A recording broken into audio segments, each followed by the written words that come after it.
गजब किया तेरे वादे पे एतबार किया, तमाम रात कयामत का इंतजार किया। सूरतगढ़ विधानसभा सीट पर गैर जाट वर्सेस जाट का मुकाबला होगा। ये बात हमने आपको अपने पिछले वीडियो में बताई थी। उस वीडियो में आपको हमने ये भी बताया था कि सूरतगढ़ विधानसभा सीट पर पहले कांग्रेस की तरफ से प्रत्याशी की घोषणा होगी। भाजपा कांग्रेस प्रत्याशी की घोषणा होने के बाद जातीय समीकरणों को देखते हुए जाट या गैर जाट प्रत्याशी पर अपना दाव लगाएगी। अब क्योंकि कांग्रेस की तरफ से गैर जाट प्रत्याशी के रूप में डूंगरराम गेदर के नाम की घोषणा हो चुकी है, तो ये तय माना जा रहा है कि भाजपा की तरफ से जाट प्रत्याशी को चुनावी मैदान में उतारा जाएगा। इसकी भी एक खास वजह है जो जिसके चलते भाजपा सूरतगढ़ विधानसभा सीट का जो मुकाबला है उसको गैर जाट वर्सेस जाट बनाने के लिए मजबूर है। वो वजह ये है कि सूरतगढ़ विधानसभा सीट की बात करें तो यहाँ पर करीब 70,000 वोट अनुसूचित जाति और जनजाति के हैं। इसके अलावा 15,000 वोट हैं वो मुस्लिम समुदाय से आते हैं। इन दोनों वर्गों के बहुसंख्यक वोट के बारे में ये माना जाता है कि ये कांग्रेस का परंपरागत वोट बैंक है और कांग्रेस के समर्थन में बहुसंख्यक लोग हैं जो इन दोनों वर्गों के वे वोट करते हैं। इसके अलावा सूरतगढ़ विधानसभा सीट पर जो कुम्हार प्रजापति समाज है उसका भी एक बड़ा वोट बैंक है। करीब 25,000 वोट इस समुदाय से जुड़े सूरतगढ़ विधानसभा क्षेत्र में है।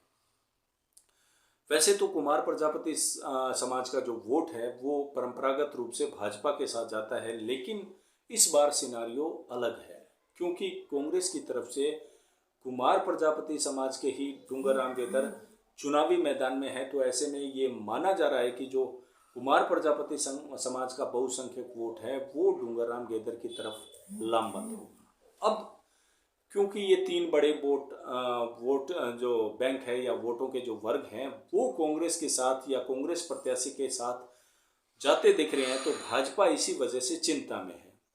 भाजपा ये बात जानती है कि जो परंपरागत वोट बैंक है भाजपा का इस विधानसभा क्षेत्र में, उससे जो डूंगरराम गेदर है उसकी चुनौती को पार नहीं पाया जा सकता। इसलिए भाजपा चाहती है कि किसी और वर्ग का बड़ा वोट बैंक है वो भाजपा के परंपरागत वोट बैंक के साथ जुड़े, तो ये मुकाबला रोचक बनाया जा सकता है। लड़ने लायक भाजपा इस मुकाबले में हो सकती है अगर किसी और बड़े वर्ग का वोट बैंक भाजपा के साथ जुड़े।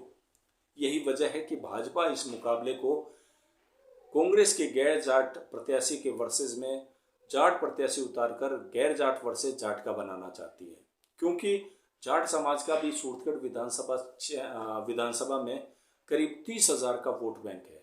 अगर ये 30,000 का वोट बैंक भाजपा प्रत्याशी के पक्ष में लामबंद होता है तो निश्चित तौर पर भाजपा ये मानती है कि भाजपा मुकाबले की स्थिति में होगी। जाट वोट बैंक का ध्रुवीकरण करने के लिए भाजपा इसलिए जो सूरतगढ़ विधानसभा सीट है वहां पर जाट प्रत्याशी को चुनावी मैदान में उतारेगी।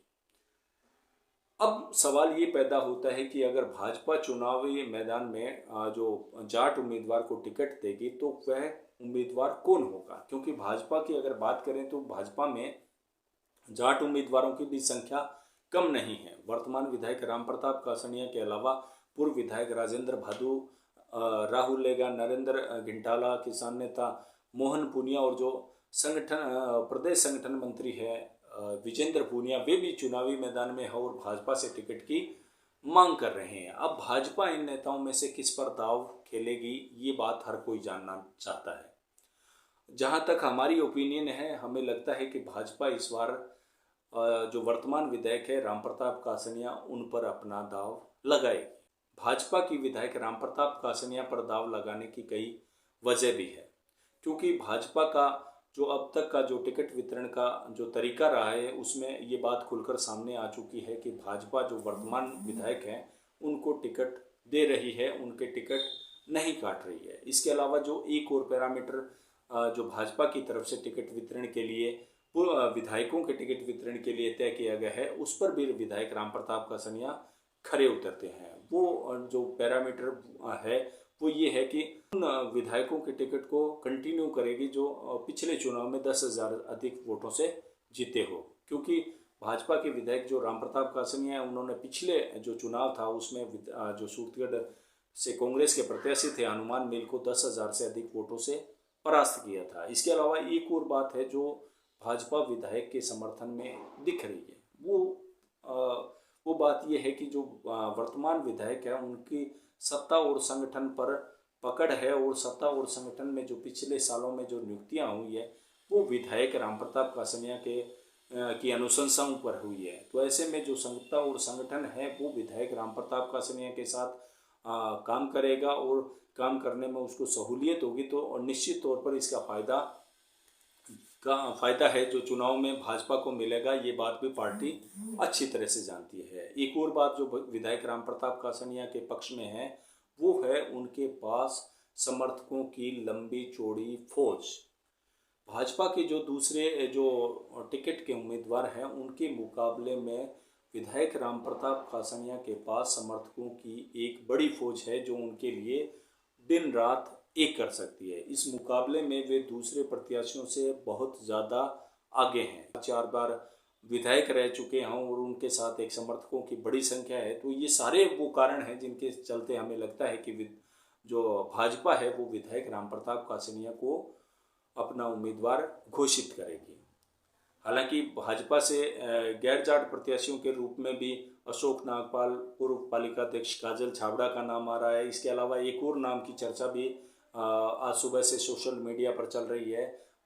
कहा जा रहा है कि जो श्री गंगानगर के सांसद हैं निहाल चंद मेघवाल, उनको भी सूरतगढ़ सीट पर जो भाजपा है अपना उम्मीदवार बना सकती है, क्योंकि जो टिकट की मांग कर रहे हैं पूर्व विधायक चाहे राजेंद्र भादु हो या जो भी नए चेहरे हों, इन सब के मुकाबले में विधायक राम प्रताप कासनिया राजनीति के मंजे हुए खिलाड़ी हैं।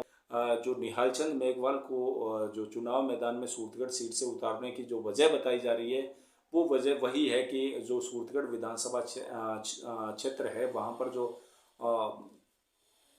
अनुसूचित जाति और जनजाति का जो बड़ा वोट बैंक है उसका जो कांग्रेस के पक्ष में जाता दिख रहा है। अगर इसी समुदाय से जुड़े हुए निहाल चंद मेघवाल को चुनाव मैदान में भाजपा उतारती है तो हो सकता है कि इस वोट बैंक का बंटवारा हो जाए, और जो बढ़त जो कांग्रेस प्रत्याशी को मिलती दिख रही है वो कम हो जाए, और जो भाजपा के प्रत्याशी हैं वो इस मुकाबले को जीत सकें, ऐसी चर्चा चल रही है। हालांकि जो भाजपा की जो टिकट है वो देर शाम तक हो सकती है, या हो सकता है कि कल उसकी घोषणा हो जाए। हमें इंतज़ार करना चाहिए कि भाजपा किस उम्मीदवार पर अपना दाव लगाती है। किसी नए मुद्दे के साथ फिर मिलेंगे। नमस्कार।